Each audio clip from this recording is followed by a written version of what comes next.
Audio Jungle.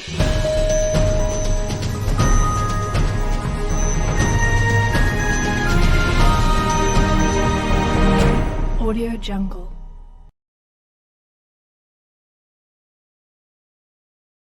हदीस में आता है इब्न माजा की चैप्टर नंबर 16 हदीस नंबर 219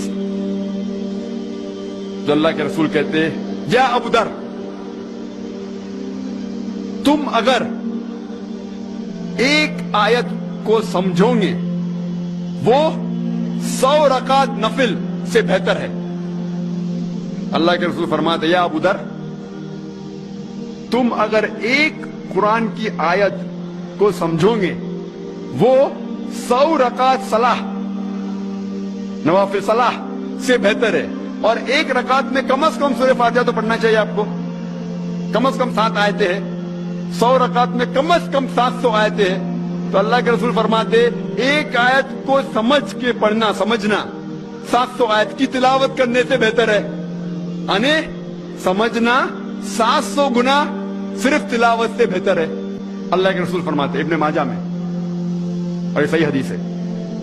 हम लोग से पूछते हैं कुरान शरीफ क्यों नाजिल किया गया, तो लोग कहते हैं जब ओपनिंग सेरेमनी होती ना, ओपनिंग सेरेमनी ऑफिस की, तो कुरान शरीफ पढ़ने का। जब घर का इफ्तिताह होता है तो कुरान शरीफ पढ़ने का। जब कोई मर गया तो कुरान खानी करते, तो कुरान शरीफ नाजिल किया गया था कुरान खानी के लिए।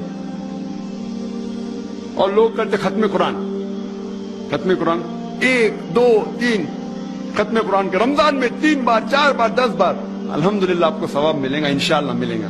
लेकिन अगर आप रमजान में 2 बार खत्म कुरान करते हैं, मेरी ये राय रहेगी कि एक बार अरबी में पढ़ो और एक बार तर्जुमा पढ़ो, वो बेहतर है। कम से कम समझ में तो आएगा आपको। और अगर आप चाहते हैं कि ओपनिंग सेरेमनी में कुरान खानी हो या इफ्तिदा हो घर का तो कुरान खानी हो, कोई मर जाता कुरान खानी, मैं कोई कुरान की आयत में सही हदीस में नहीं जानता हूं कि मोहम्मद सल्लल्लाहु अलैहि वसल्लम या साहबा कोई मर जाता तो कुरान पढ़ते थे या कोई इफ्तिदा के लिए कुरान पढ़ते थे। अगर आपको कुरान पढ़ने का ही है तो मैं ये कहता हूं कि आप कुरान अगर पढ़ते हैं 100 माइल की स्पीड के ऊपर, 30 लोग को बुलाते और 1 घंटे में खत्म करते, तो मैं कहता हूं कि 2 घंटे के लिए बुलाओ, अरबी भी पढ़ो तर्जुमा भी पढ़ो। नहीं तो 30 के बदले 60 लोग को बुलाओ।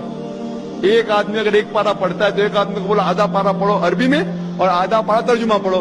कम से कम वो कुरान तो पढ़ना का हदीस में लिखा नहीं, लेकिन कम से कम अगर आप तर्जुमा पढ़ेंगे तो आपको इल्म तो हासिल होगा और इंशाअल्लाह कुछ चीज के ऊपर अमल तो करेंगे। तो कुरान को समझ के पढ़ना बहुत जरूरी है, बहुत जरूरी है। और एक मिसाल मैं पेश करता हूं कि अगर आप फ्रांस जाते हैं एक डिग्री हासिल करने के लिए, बीएससी की डिग्री, आप फ्रेंच नहीं जानते, आप क्लास अटेंड करते हैं, क्लास अटेंड करते टीचर उस्ताद आपको पी देता है, प्रेजेंट बोलते हैं हाजिर है, हाजिर है, तो पी लिखता है, present, P for present, English में प्रेजेंट। आप पूरा साल प्रेजेंट रहते, पी मिलता है आपको, आप खुश है। जब एग्जामिनेशन आता है तो क्वेश्चन पेपर, सवाल का जो पेपर होता है वो आपको फ्रेंच में मिलता है, आपको फ्रेंच नहीं आती, आप कुछ समझ नहीं सकते, लेकिन एग्जामिनेशन में भी आपको प्रेजेंट मिलता है, पी। क्या आप जवाब दे सकेंगे पेपर का? आप कुछ सवाल ही नहीं समझे तो जवाब क्या देंगे? तो ये पी जो है वो प्रेजेंट के लिए, पास के लिए नहीं, आप एग्जामिनेशन में फेल हो जाएंगे। तो आप सिर्फ कुरान शरीफ अरबी से पढ़ेंगे, आपको पी मिलेगा, लेकिन वो पी पास के लिए नहीं है, प्रेजेंट के लिए, मौजूद, हाजिर। हमें गलत फहमी है कि हम पढ़ेंगे तो जन्नत में जाएंगे। सिर्फ पढ़ना काफी नहीं है, पढ़ के समझो और कुरान मजीद पे अमल करो तो इंशाअल्लाह आप जन्नत में जाएंगे।